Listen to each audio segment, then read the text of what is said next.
Magandang umaga po sa inyong lahat, mga kapatid po namin kay Kristo. Tayo po ay nagpapasalamat sa Diyos sa pagkakataong ito na muli na tayo po ay magkakasama na magkakapatid kay Kristo upang patuloy na sambahin po natin ang ating Panginoon.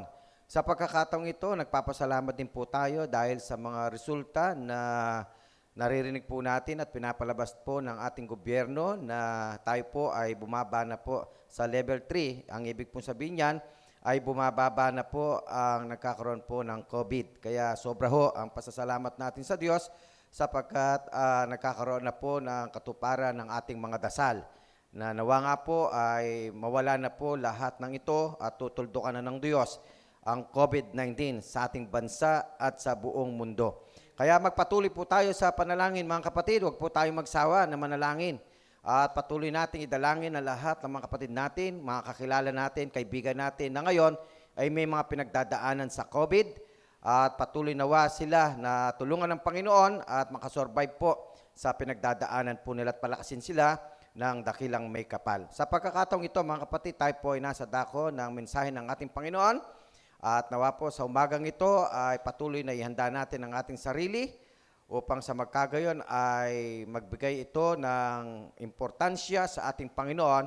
I-focus po natin ang ating sarili sa Panginoon sa pakikinig ng mensahe po ng ating Panginoon at ihanda rin natin po yung ating mga cellphone sa ating mga comment box as part of our participation dun sa mensahe po ng ating Panginoon. Bago po tayo makarinig ng mensahe ng Panginoon, tayo muna po ay manalangin in the sight of God.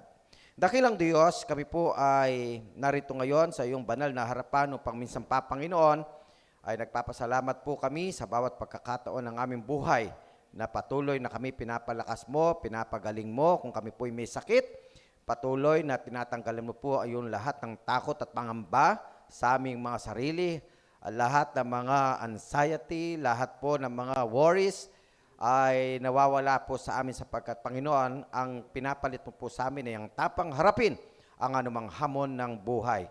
Kaya Ama, maraming po salamat at umaasa po kami na lahat ng mga kapatid namin na may pinagdadaanan dito ay lahat ay gagaling, Panginoon, sapagkat alam namin na ibibigay mo sa amin ang tunay na kagalingang nagmumula sa iyo. Kaya Ama, salamat po sa lahat ng kagalingang ito, sa lahat ng mga sagot sa mga panalangin po namin na dinudulog po namin sa iyo. So umagang ito, tulungan mo po ang napakalit mong lingkod sa kanyang mensahe na ipagkakalob sa umagang ito, na nawa ang mensaheng ito hindi manggagaling sa kanyang sariling kaalaman at karunungan, kundi ang mensaheng ito ay galing po sa inyo, Panginoon. Ilalagay mo sa kanyang bibig ang lahat ng mga salitang ito upang lalo pang magkaroon ng kapangyarihan sa bawat isa sa amin upang patuloy po namin itong may apply, may practice sa aming mga buhay bilang iyong mga anak. Ma'am, maraming po salamat. At ang lahat ng mga bagay nito ay aming pong samo dalangin hiling sa tanging pangalan ng iyong anak na si Jesus mula po ngayon at magpakailanman. Amen and amen. Magandang umaga po sa inyong lahat, mga kapatid po namin kay Kristo. Sunday na naman po, sobrang saya po natin sapagkat alam ko, bagamat hindi ho tayo nakikita dahil po sa sitwasyon natin, pero malapit na po ang dasal po natin ay magkita-kita na po tayo at ipagkakalubyan ng ating Panginoon. Kaya nga po sa pagkakataong ito, ang mensahe po na tatalakayin po natin as part po na tinatalakay po natin ang aklat po ng John chapter 15 ay 4 basket, 1 choice. Ayun po yung pinakapaksa po natin. Kung nakikita po ninyo sa inyong mga screen at sa inyong pong mga cellphone, meron pong 4 na klase po ng basket. Okay po? Kaya nga po yung ating paksa, 4 baskets, 1 choice. At yan, ikukunin din po natin sa aklat po ng John chapter 15. Ang una pong basket ay empty. Ang ikalawa pong basket, pababa ay medyo konti lang ang laman. Pangatlo ay dumadaming laman. Pero yung pinakaapat ay apaw. Apaw po ang laman po niyan. Kaya nga po, yan, nakikita po ninyo sa inyong mga screen. Tingnan niyo po kagad. At mamaya po ay titingnan natin kung ano pong napili nyo pong basket dyan. Okay po? In our conclusion, sabihin po natin kung anong basket ang napili po natin after po na marinig po natin ang mensahe po ng ating Panginoon. Kaya nga po, alam po ninyo, nais ko pong basahin ang ating pinaka-konteksto po sa umagang ito from John chapter 15 verse 5 to 8. Ang sabi po ng banal na Biblia, I am the vine, you are the branches. If a man remains in me, and I in him, he will bear much fruit. Apart from me, you can do nothing. Naku po. If anyone does not remain in me, is like a branch that is thrown away and withers. Naku po naman, yan po yung ating po mga teksto mula po sa aklat po ng John. Such branches are picked up, thrown into the fire, and burned. If you remain in me, and my words remain in you, ask whatever you wish, and it will be given you. And this is to my Father's glory, that you bear much fruit, showing yourselves to be disciples. Yan po yung pinaka-teksto po na gagamitin po natin sa umagang pong ito dun sa paksa po nating for basket one choice. Okay po? Kaya po makikita po natin dyan pa lamang ay maliwanag na mga kapatid ang pinakapaksa po natin. Napakaganda po ang talagang hamon ng ating Panginoon sa lahat ng kanyang mga anak. Kaya nga po alam po ninyo, meron po sinabi po ang aklat po ng John po rin sa Kapitulo 15, pero ang versikulo po niya ay 16, na nais ko pong basahin sa inyo, pinakakumpletong teksto po natin, karagdagang teksto po natin, para higit po nating maintindihan ang mensahe po ng ating Panginoon. Ang sabi po ng Biblia, ako'y hindi niyo hinirang, ngunit kayo'y hinirang ko, at aking kayong inihalal upang kayo'y magsiyaon at magsipagbunga, at upang manatili ang inyong bunga, upang ang anumang inyong hingin sa Ama sa aking pangalan ay maibigay niya sa inyo. Alam po ninyo, itong mga talatang ito ay nakapagbibigay po sa atin ng kalakasan, mga kapatid ko po kay Kristo. Alam po ninyo kung bakit? Sapagkat ito po yung mga pangako ng ating Panginoong Diyos sa kanyang mga anak, na ang kanyang command, ang kanyang utos sa atin, kailangan magbunga po tayo. Okay po, sapagkat at kailangan manatili po yung bunga natin. At kapag ka po daw yung bunga natin ay nanatili sa atin, anuman po daw hilingin natin sa pangalan ng ating Panginoong Jesucristo, ay ibibigay po sa atin ng Amang nasa langit. Yan po ay isang pangako ng ating Panginoong Jesucristo. Kaya nga po, alam po ninyo, mga kapatid ko po kay Kristo, ang challenge sa bawat sa atin, sa ating mga anak ng Diyos, ay yung patuloy na tayo po ay manindigan. Tindigan natin yung mga pangako po yan ng ating Panginoon at tindigan din natin ang ating mga pangako. Whatever happened in our journey being a Christian today, bilang mga anak ng Diyos, anuman yung pagdaanan natin, ay talagang ang hamon ay manatili po tayo sa Panginoon. At yan na sinasabi po ng ating mga tekstong ginamit po kanina. Kaya nga po mga kapatid ko, iyon po yung goal ng mensaheng ito, to encourage you to continue your service to God. You continue to trust in God. Alam po ninyo, yun po yung mahalaga ngayon sa buhay po natin, mga kapatid ko po kay Kristo. Kaya nga, mula po sa amin hanggang sa inyo, tayong lahat ng mga Kristiyano, tayong lahat ng mga anak ng Diyos, talaga pong hawak kamay po tayo para lagi tayo maging matibay. Yung pundasyong tinanggap nating pananampalataya ay manatili po yan upang ang bunga ay mananatili sa atin. Eto ang tiyak ngayon, mga kapatid ko po kay Kristo, anumang hilingin mo, tiyak, ibibigay po daw yan ng ating Amang nasa langit. Pangako po yan, mga kapatid ko po kay Kristo. Kaya yung mga talata po na ngayon ay binabasa po natin, huwag po ninyong kalimutan kasi po yan ang nagiging sandigan po natin, yan ang nagiging sandata po natin, kalakasan po natin, mga kapatid. Okay po? Kaya yan po ay panatilihin po ninyo na ma-memorize po ninyo yung mga talatang yan. Sa mga talatang ding yan ay may tatlong bagay po tayong pag-uusapan. Ang unang bagay, pakisulat po ninyo sa inyong mga comment box, bearing fruit is a lifelong process. Yan po yung unang bahagi na pag-uusapan po natin sa umagang ito, mga kapatid ko po. Ulitin ko, yung pinakaunang paksa po natin, tatalakayin, bearing fruit is a lifelong process. Kaya nga po, ang pagiging mabungang Kristiyano, hindi ho basta-basta yan. Mayroon pong ginagawa ang mga anak ng Diyos para magbunga ng marami. Okay po, para manatili ang bunga. At ang isang puno, bago magbunga, marami pong ginagawa, okay, na mga pamamaraan para magbunga po. Lahat gagawin para maging malusog ang puno, okay po, para magsanga at pag nagsanga ay magbunga. Kaya nga po ako, sa totoo lang, dahil nga ang tatay ko ay farmer, kaya kami lumaki dyan sa bukid, kaya ako po, kahit papaano po ay nalalaman ko kung paano po ang proseso ng pagpunla pa lang. Kami po sa palay, alam po namin yan ha.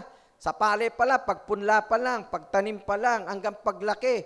Alam ko po kung paano alagaan ng tatay ko para yung palay niya ay maging mabunga, maging sagana yung bunga. Kaya pag nag-harvest po siya, nako po, talagang napakarami pong ani na ibinibigay po ng inaalagaan po ng aking tatay. Kaya nga po, itong pagkakataong ito, ako nakaka-relate po ako dito. No? Mahabang proseso para isang magbunga at magbunga ang isang puno. Okay? At yan ay nihintulad ng ating Panginoon sa proseso natin bilang mga anak ng Diyos. Kaya nga, kailangan hindi tayo susuko. Kailangan talagang mananatili tayo. Kasi mahirap. Okay po? Baka po kasi sumuko ang iba ay wala pang bunga. Di po ba? Kaya nga, kailangan mabunga po tayo sa harapan po ng ating Panginoon. Ngayon, ang sabi po, you will have to work very hard. Itanong po natin yan sa ating mga farmers. Kayo po, pwede po kayong magtanong para po malaman nyo kung totoo yung sinasabi po natin sa umagang ito. Kailangan po yung tinatawag na hard work. Okay po, pakisulat nga po ninyo sa inyong mga comment box, mga kapatid ko po kay Kristo. Hard work. Okay? You will have to work very hard. Kailangan ng Kristiyano talaga, kailangan siyang gumawa at gumawa. Kailangan siyang magbigay ng effort niya sa pagiging Kristiyano. Kaya nga, pagiging Kristiyano po talagang maraming bagay siyang gagawin para lalo siyang magbunga. Okay po? Halimbawa, sa atin ngayon, hindi siya nagsasawang magbasa ng Bible, hindi siya nagsasawang manalangin, hindi siya nagsasawang makibahagi sa gawain. Okay po? Yan po yung mga proseso na para ang isang Kristiyano ay magiging mabunga. O, yun po yung sinasabi po. Okay po? Kaya nga talaga pong kahit maraming mga pagsubok, maraming mga tukso sa buhay, talagang linalabanan niya para lalo siya magbunga. Ang tawag po natin niya talagang hard work. Talaga pong pinoproseso ng isang Kristiyano ang pagiging Kristiyano po niya. Kaya nga nagpapasalamat po tayo sa umagang ito, sa mensaheng ito, na ngayon ay magbibigay sa atin ng kamalayang muli at karunungang muli upang makita po natin ang gusto po at kalooban ng dakilang may kapal. Kaya nga po, alam po ninyo, si Apostol Pablo po ay meron pong sinabi sa atin tungkol po dito sa unang bahagi ng ating mensahe. Okay po? Sa chapter 3 po ng Colossians, verse 23 NIV version. Ang sabi po dyan ay ganito, whatever you do, work at it will all your heart as working for the Lord, not for human masters. Ito po, mga kapatid, nawa po maintindihan natin ito ha. Ang ating pong lahat ng ginagawa sa mundong ito, whatever you do, yun po yung sinasabi po ng Biblia ni Apostol Pablo po ha, whatever you do. Okay, ano man ang ginagawa mo sa buhay mo, nagtatrabaho ka man, okay, nag-aaral ka man, may business ka man, okay po, ano man po yung ginagawa mo ngayon ha, sa pagiging Kristiyano mo, ginagawa mo po yan, not because of the human o sa mga tao, kundi ginagawa po daw natin ang lahat ng mga bagay nito ay dahil sa Panginoon. Amen po ba doon? Pakatandaan po natin ito, ang mabungang Kristiyano, lahat ng ginagawa niya, not because of men, but because of Jesus Christ. O, yan ang sinasabi po. At ang ginagawa niyang effort na yan, kaya nagiging mabunga at nararamdaman niya, nagiging kalakasan niya. Kasi nga yung ginagawa niya, masaya siyang ginagawa lahat niyan. Alam po ninyo, ito po realidad ng buhay. Kapag ang Kristiyano, yung ginagawa niya ay galing sa po, ang sarap po niyan. Kahit napapagod po tayo, kahit napapagod ang tao, dahil sa ginagawa niyang masaya siya, wala pong problema sa kanya yan. Kasi nga masaya siya na ginagawa niya yung bagay na alam niyang makapagbibigay sa kanya ng lakas at bunga.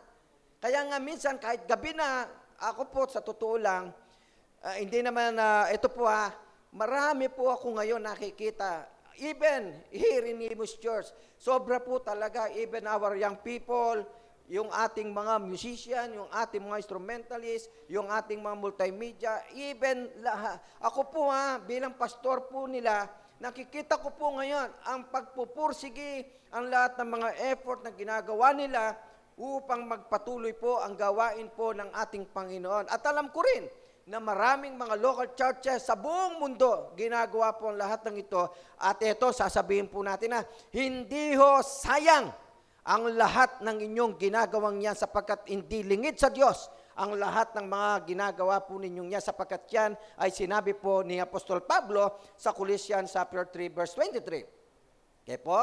At nawa po maging kalakasan nyo ang mga sulat na yan na sinasabi po ni Apostol Pablo. Kaya nga po, alam po ninyo, sa pagkakataong ito, meron po sinabi ang Proverbs, okay po, chapter 14, verse 23, ay ganito po. All hard work. Ito po, pakinggan nyo mabuti. Sinabi po ito ng matalinong tao sa mundo. Si Solomon, sabi po niya, all hard work brings a profit. Ang ganda po niya na. But mere talk leads only to poverty. Tinuturuan po tayo ng taong ito kung paano gawin natin because he experienced everything under the sun. Okay po, natutunan niya ang buhay kung paano na ang tao, yung ginagawa niya, ang lahat, yung hard work niya, ay may kapupuntahan. Ibig sabihin, yung ginagawa niya, merong kapupuntahan. Profit, pakinabang. Yan ang sinasabi po ni Haring Solomon. Kaya nga po, yung mga salitang yan ay nakapagbibigay din sa atin ng encouragement na bilang anak ng Diyos ngayon, yung ginagawa mo ngayon, hindi ho sayang yan. Ang sinasabi po ni Apostol Pablo, ang sinasabi rin po ni Solomon, ipagpatuloy po daw natin yan. Ibig sabihin, ganito yan, huwag tayong magsawa, huwag tayong manghinawa, na gawin po natin ang lahat ng mga mandato na ibinigay sa atin ng Diyos. Ano man po yung gift mo, ito mga kapatid, ano man po yung gift mo, kung ikaw man ay kumakanta, kung ikaw man ay tumutugtog, kung ikaw man ay bahagi ng mga technical, part ng technical sa media team, okay po, naku po, pagyamanin mo yan, mga kapatid. Alam niyo po kung bakit? Napakaraming tao ng mundo, napakaraming billion people under the sun. Pero isa ka sa pinili ng Diyos upang gawin mo ang mandatong yan para sa ikararangal ng kanyang dakilang pangalan. Kaya po, napakabuti po ng Diyos. Bakit? Kasi kinuha ka niya. At yan ay isang profit mo, isang pakinabang mo, bunga mo. Kaya anuman po yung gift mo, sa alam mo sa ngayon, anuman po yung gift mo ngayon, nako, huwag mo pong ipagkait yan. Huwag kang manghinawa na gawin mo yan in the sight of God, sapagkat yan ang gusto ng ating Panginoon. Kaya nga po, alam po ninyo, ang sabi po ni Apostol Pablo sa Galatians chapter 6 verse 9, napakahalaga po ang sinabi po ito ni Apostol Pablo. Alam po ninyo kung ano? Pakinggan po ninyo mga kapatid ko po kay Kristo. Let us not become weary in doing good. Nakita po natin yung sinasabi ko kanina, huwag tayong magsawang gumawa ng mabuti at gumawa ng mabuti. Alam po ninyo, napakaganda na ang Kristiyano, wherever you are, ibig sabihin, saan ka man naroroon, ano man ang ginagawa mo, kung ikaw ay patuloy na gumagawa ng mabuti, nako po, nabibigyan po natin ng parangal at karangalan ng Diyos sa buhay mo. Mapapunta ka man sa trabaho mo, nakikilala nila ang Panginoon because of you. Nabibigyan ng karangalan ng Panginoon dahil sa iyo. Kahit nasa trabaho ka. Bakit? Nagiging mabuting empleyado ka Di ba? Pag nagiging empleyado ka, ginagawa mo yung tungkulin mo bilang empleyado, natutuwa ang mga tao sa iyo at ang nabibigyan ng parangal ay ang Diyos na nasa sayo. Okay? Kung ikaw naman ay nag-aaral, ngayon, napakahalaga na ginagawa mo talaga yung pag-aaral mo, okay? Nagsusumikap ka mag-aral, okay? Pinapakita mo talaga, subsub ka sa pag-aaral, nako, pinapakita mo lang ang Diyos na nasa sayo. Nabibigyan ng karangalan ang Diyos sa buhay mo.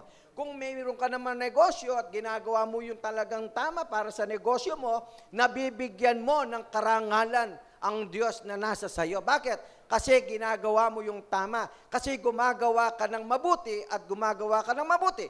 Yun ang sinasabi ni Apostol Pablo. Ano po sinabi ni Pablo? Uli, let us not become weary in doing good, for at the proper time. O ito yung maganda mga kapatid ko ha, pakinggan nyo. For at the proper time, we will reap a harvest if we do not give up. Balang araw, ang ginagawa mong kabutihan sa iyong buhay ay mag-aani. Mag-aani ka. Yan ang sinasabi po ni Apostol Pablo. Kaya nga, ang payo ni Apostol Pablo, huwag kang mag-give up. Huwag kang subuko. Gumawa ka ng gumawa na mabuti sapagkat balang araw, mag-aani ka ng mabuti. At ang ani mo, yung bunga na ibibigay sa iyo ng ating Panginoon. Kaya nga po, alam po ninyo mga kapatid ko, napakasarap na marinig po natin ngayon sa umagang ito na hanggat po natin ay patuloy na ini-encourage po tayo. Okay po? Yan ang sinasabi po ng Biblia. Alam po ninyo, para magbunga ng marami, ito po yung pinaka-key. Huwag po natin kalimutan yung pinaka-key. The key, ito po, is remaining in Christ. Ano po daw yung key para po daw ang isang Kristiyano ay magbunga ng magbunga? Ito, remaining in Christ. Manatili ka. Abide in Christ. Pakisulat nga po natin yan sa ating mga comment box. Remaining in Christ. Sulat po natin po, the key is remaining in Christ. Yun po yung sinasabi doon sa aklat po ng John, chapter 15, verse 5. Ano pong sabi diyan? Pakinggan po ninyo, mga kapatid ko po kay Kristo. Ako ang puno ng ubas, kayo ang sanga. Ang nananatili sa akin, at ako ay sa kanya, ay siyang nagbubunga ng marami, sapagkat kung kayo'y hiwalay sa akin, at wala kayong magagawa. Ibig sabihin, kung si Kristo ay wala sa inyong buhay, wala kayong magagawa sa inyong mga buhay. Napakahalaga ito, kaya nga alam po ninyo, ang mensaheng ito, ang hamon niya, to all people under the sun. Makinig po tayo mga kapatid ko ha. Napakahalaga na merong Kristo sa buhay po natin. Tandaan po natin yan. Because without Christ in our life, we are nothing. We are nothing on earth.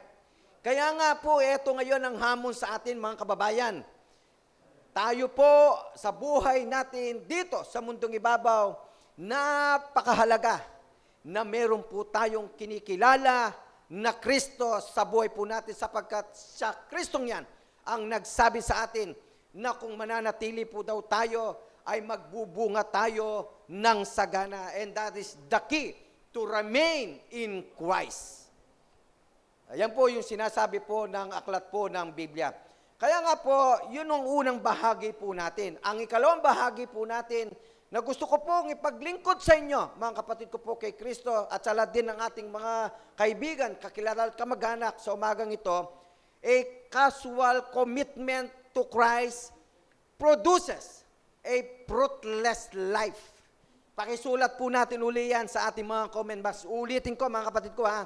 A casual commitment to Christ produces a fruitless in life.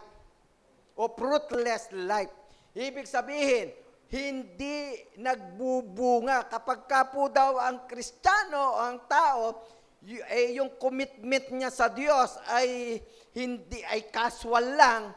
Okay? Hindi puro. Parang kung ikukumpara po natin ang casual, parang hindi ho siya genuine. Yung commitment po na yan. Kaya nga, ang isang Kristiyano, minsan, para siyang pinalit. Alam po ninyo yung pinalitaw? Ito po minimeryenda to eh. Okay, ito kahapon, kahapon miniryenda po namin ito. No, yung pinalitaw. Lubog-litaw, lubog-litaw. Kapag ka ang Kristiyano lubog-litaw, naka po, ang tawag po natin dyan, casual commitment. Kapag ka po ang isang Kristiyano, talaga pong mainit, malamig, casual commitment po yan. Kapag ka po daw ganyan ang Kristiyano, naku po, eto na. Ayan ay walang magiging mabunga sa kanyang buhay.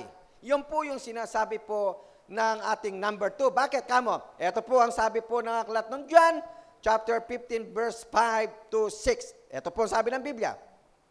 In this last teaching, Jesus said it clearly, apart from me, you can do nothing. Pakisulat nga po natin sa ating mga comment box yan, napakaganda eh. Jesus said, apart from me, you can do nothing. Dapat po maliwanag sa atin yan. Kapag ka wala ka kay Kristo, wala kang magagawa sa buhay mo. Kaya alam po ninyo, sa totoo lang, kawawa po ang mga taong wala kay Kristo. Okay? Napakahalaga. Kung ang tao ngayon, inaasahan lang niya yung mundong ito. Ang sabi ng Biblia, siya ang pinakakahabag-habag sa mundong ito. Bakit? Ang inaasahan lang niya itong mundong ito. Pero sa mga Kristiyanong, ang inaasahan nila ay si Kristo. Nako po, yan ang pinakamagandang bagay na nangyari sa buhay mo na hindi mo pagsisiyan nang tinanggap mo ang ating Panginoong Jesucristo at nanatili ka sa ating Panginoong Jesucristo kahit anong mangyari na pagdaanan natin sa buhay. Okay? Ay nagiging matapang tayong harapin ang hamon ng buhay. Kaya nga, sabi po ng talata, if anyone does not remain in me, pakinggan po ninyo, he is like a branch that is thrown away and withers. Such branches are picked up, thrown in the fire, and burned. Wala na, useless na, mga kapatid. Tandaan po natin yan, paano ka magbubunga? Paano magbubunga ang tao kung hiwalay siya kay Kristo? Kaya nga po, napakakawawa po mga kapatid. Kaya nga, ang hamon natin ganito, habang buhay tayo, habang malakas tayo, habang may kakayahan tayo, yan ang unahin natin kasi yan ang magbibigay sa'yo ng buhay na walang hanggan. Yan ang sinasabi po ng Biblia. Kaya nga, kung sa buhay natin, ay talagang hindi dapat casual commitment, kundi yung commitment natin buo. Okay? Buo sa Panginoon. O, yun ang gusto ng ating Panginoon para tayo po ay maging mabunga sa mundong ito. Kaya nga, alam po ninyo, meron po tayong halimbawa dyan sa aklat po ng mga gawa, chapter 2, verse 42. Ito po, sabi po ng Biblia. They devoted themselves. Okay, mga kapatid po natin yan. Yung unang mga Kristiyano po ito. Makikita po natin sa aklat ng mga gawa. To the apostles. Ito pa. Apostle teaching. And to fellowship. To the breaking of bread. And to prayer. Ibig sabihin ito mga Kristiyano ito, sa araw-araw ng buhay nila, hindi sila nagsasawa. Yung salitang they devoted themselves to the apostles' teaching. Hindi sila nagsasawa na turuan sila ng salita ng Diyos. Hindi sila nagsasawa na makinig ng salita ng Diyos. Hindi sila nagsasawa na manalangin. Hindi sila nagsasawa na makibahagi sa mga kapatiran po natin sapagkat alam nila ay magbibigay ito sa kanila ng kalakasan. Ito, yung halimbawang ibinigay ng aklat po ng Biblia mula po sa aklat ng mga gawa. Ito po yung mga unang Kristiyano na nagpakita po ng napakagandang karakter o attitude sa pagiging isang anak ng Diyos. They devoted themselves to the apostles' teachings and to fellowship, to the breaking of bread and to prayer. Kaya nga po, alam po ninyo, meron po sinabi si Dr. Lucas, chapter 9, verse 62. Ito po sabi po ng Biblia, mga kapatid ko po kay Kristo. Jesus replied, no one who puts a hand to the plow, okay, and looks back is fit for service in the kingdom of God. Yan, ano po yan ilustrasyon po yan mga kapatid ko po. Totoo naman yan Sino po bang pagkahawak sa araro, tumingin sa likod? Pagkahawak ng isang araro, dire-diretso yan. O na-experience po ng lingkod po ninyong humawak ng araro. O, tapos po may kalabaw sa harapan. Pagkahawak mo ng araro, nakapokus ka. Tinitiyak mo na ano po yung lupa. Okay? Pero walang nakahawak ng araro, ay pagkahawak ay tumitingin sa likod. Wala po, mahirap. Kaya nga itong mga bagay nito, dapat alam po ng isang Kristiyano, kung tayo po ay naging Kristiyano, kailangan po nakapokus tayo, nakatingin tayo sa ating Panginoong Diyos. Yan po yung sinasabi po ng aklat ng Biblia. Kaya nga may sinabi po ang Proverbs chapter 16 verse 3, para po tayo ay laging magtagumpay sa buhay. Ano po sabi niya? Eto, commit to the Lord whatever you do. O, yan ang maganda. Okay? And He will establish your plans. Ano po ang sabi po ng Biblia? Commit to the Lord whatever you do. Alam po ninyo, ito lalo na sa mga young people po natin ngayon. Makinig po kayo, young people. Kasi alam ko, may mga pangarap kayo, may mga gusto kayong marating sa buhay. Okay? Alam ko, pinaghahandaan niyo ang buhay, lalo na sa inyong kinabukasan. Wag na wag po ninyong kalilimutan ang talata ng Proverbs chapter 16 verse 3. Ang sabi po ng Biblia ni Haring Solomon, commit to the Lord whatever you do or whatever you plan. Okay? And He will establish your plans. Kapag ka po yung inyong mga pangarap, yung inyong mga plano sa buhay, ay talagang ibinigay nyo sa Diyos. Ang sabi po ng Diyos, magtatagumpay ang mga planong yan na pinaplano po ninyo. Mahalaga sa inyo ito, mga kabataan. Okay? At sa lahat ng mga kapatid po natin, na may mga plano sa buhay. Okay? Tandaan po natin, i-commit po natin sa Diyos ang lahat ng yan. Ipagkatiwala natin sa Diyos yan. Huwag po sa sarili nating kakayahan at karunungan. Kasi mahirap yan. Alam mo, minsan, marami nagkakamali nito minsan po kasi, sa kanilang sariling kaalmat karunungan, akala ay kakayanin ang lahat. Naku po, malaking problema po yan. Hindi. Napakarami po ng mga tao na talagang marurunong, na talagang ginawa ang lahat. Pero tingnan po ninyo sila ngayon, hindi sila masaya. Hindi lahat nagtatagumpay. Why? Kasi nga, wala sa kanila ang Panginoon Kaya nga po, napakapalad mo, kapatid. Bakit? Kasi ikaw ay meron kang Kristo sa buhay. Okay. Kaya nga, ang sabi ng Biblia, ano man ang gawin mo, i-commit mo yan sa Panginoon. Okay? And He will establish your plan. Ang gatlo pong bagay na nais ko pong ipaglingkod sa inyo, ito po yung pinakahuli na po natin, mga kapatid ko po. Ito, the harvest from our lives belongs to God. Yung po daw inaani ng ating buhay ay para sa Diyos. Ano man po daw yung ma-achieve mo sa buhay. Ito, tingnan po ninyo, mga kapatid po namin kay Kristo. Ano man po yung ma-achieve mo sa buhay. Okay? Ano man yung makuha mo sa buhay. Lahat ng yan para sa Diyos. Belong to God. Nagbibigay yan ng karangalan sa Panginoon. Kaya nga po, alam po ninyo, Jesus made it clear right from the start. Alam po ninyo yan sa simula pa lang. He is the vine and we're the branches. The fruit may appear from the work of our lifetimes. But just as a branch has complete dependence upon the vine, we have complete dependence upon Christ. Never has a branch own the vineyard. And never should any Christian boast about his or her personal harvest. The branch produces fruit for the vineyard owner. Our fruit is produced for the glory of God. Maliwanag nawa yan, mga kapatid ko, sa ikatlong bagay po nating pinag-uusapan. Ano man pong anihin ng ating sarili, ano mang anihin natin sa buhay po nating tagumpay, tandaan natin yan, para sa Diyos po yan. Kasi po tayo branches lang. Ang puno si Kristo, ang puno ng ubas. Okay? Kaya nga, para magbunga ka, nakadikit ka sa puno. Kaya yung bunga mo, ang may-ari niyan, yung puno. And that is Jesus Christ. Okay po? Kaya nga, sabi niya, hindi tayo pwedeng magmalaki. Okay? Hindi tayo pwedeng magyabang sa Diyos. Kasi nga, yung ating inani ay hindi ho atin. Yan ho ay sa Diyos. Kaya dapat alam ng Kristiyano yan, kung sa Diyos yan, dapat marunong tayo, matuto tayong ibigay sa Diyos yan. Ang problema ngayon, hindi eh. Minsan sinosolo po natin eh. Yung mga inaani natin sa buhay, sinosolo natin. Hindi natin ibinibigay yung para sa Diyos. Naku po mga kapatid ko po kay Kristo, napakahalaga na marinig nyo sa umagang ito. Anong manganihin mo sa buhay? Huwag mong kalilimutan ang Diyos sa buhay mo. Sapagkat anumang inani mo, hindi mo inani sa sarili mo yan.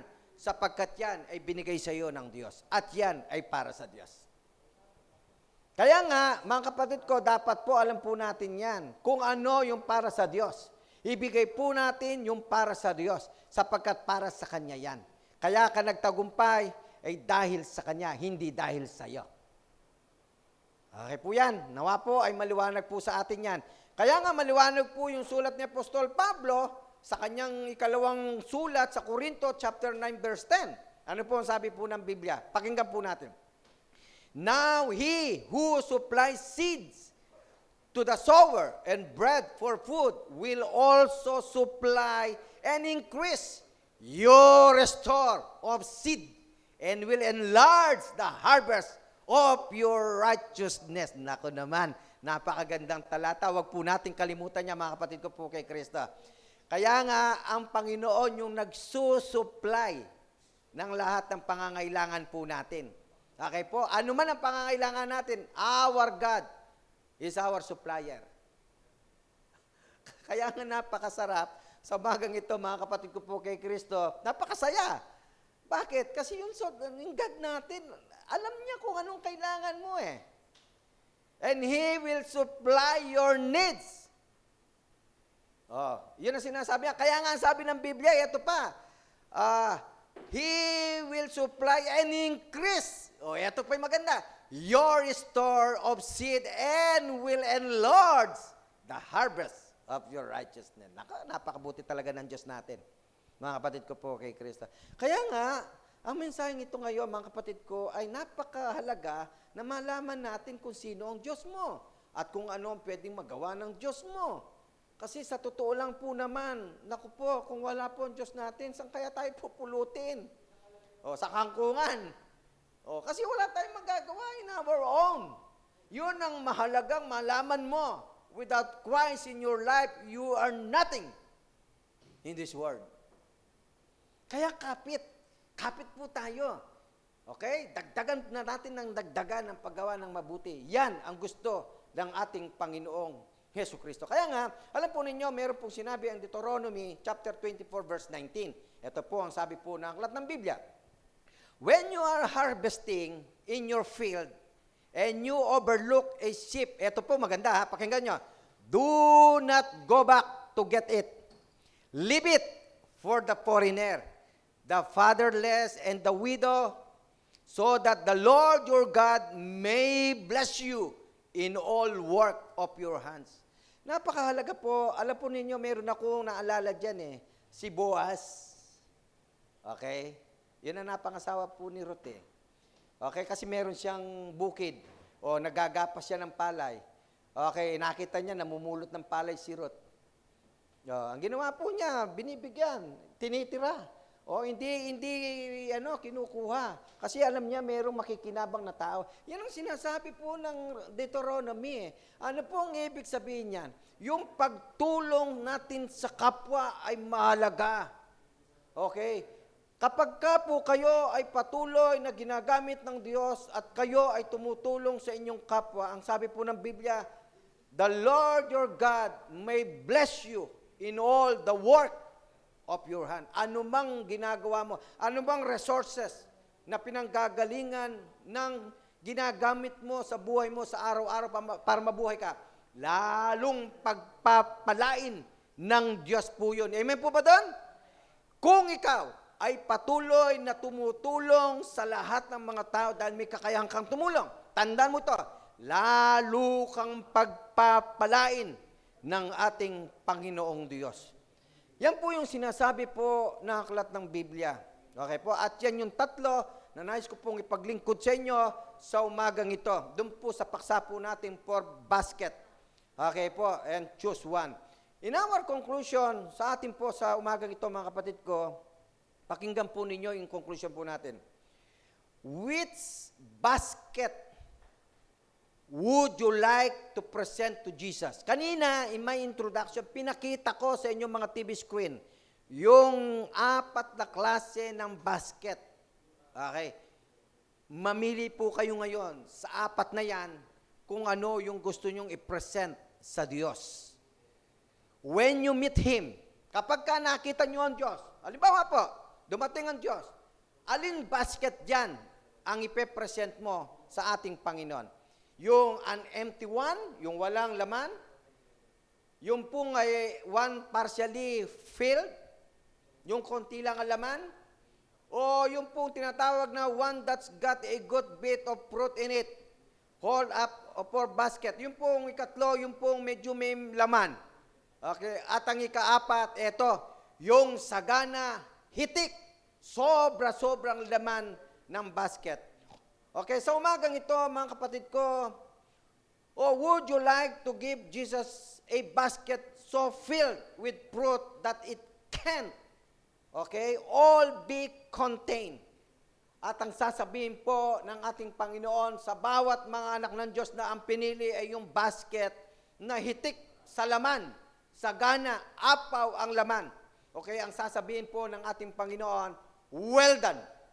The Lord will say, in the moment, well done, my good and faithful, my fruitful servant. Kasi nga, sa pagharap mo sa Diyos, ikaw ay hitik sa bunga. Ikaw ay sagana sa bunga. Ikaw ay umaapaw sa mabuting bagay. At sasabihin sa iyo ng ating Panginoon, well done, my fruitful servant. Nawa po sa umagang ito, mga kapatid ko po kay Kristo, ang mensaheng ito muli ay nagbigay sa atin ng kalakasan upang patuloy na palakasin ang bawat buhay po natin sa mundong ito, na tayo ay kailangan magpatuloy at magpatuloy, maging matapang na harapin ang hamon ng buhay. At wag po tayong hihiwalay sa puno ng ubas. Walang iba, kundi ang ating Panginoong Jesucristo, because the key of a successful life is to remain to Jesus Christ. And that is the key. Nawa po, mga kapatid ko po, kay Kristo ay maliwanag ang mensaheng ito sa inyo. At panalangin ko, nawa po, bawat isa sa atin mula po sa amin hanggang sa inyo at sa lahat ng ating mga kamag-anak, kaibigan na nakakikinig nito at nakakapanood nito.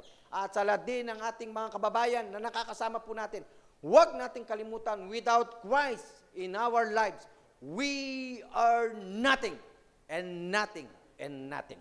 Maraming pong salamat at pagpalain po tayo ng dakilang may kapal. Mabuhay po tayo, mag-ingat po tayo, manalangin po tayo. Nawa po ay magkita-kita na po nga tayo dahil alam ko ang panalangin natin ay patuloy na didinggin ng dakilang may kapal. Maraming po salamat and God bless us all.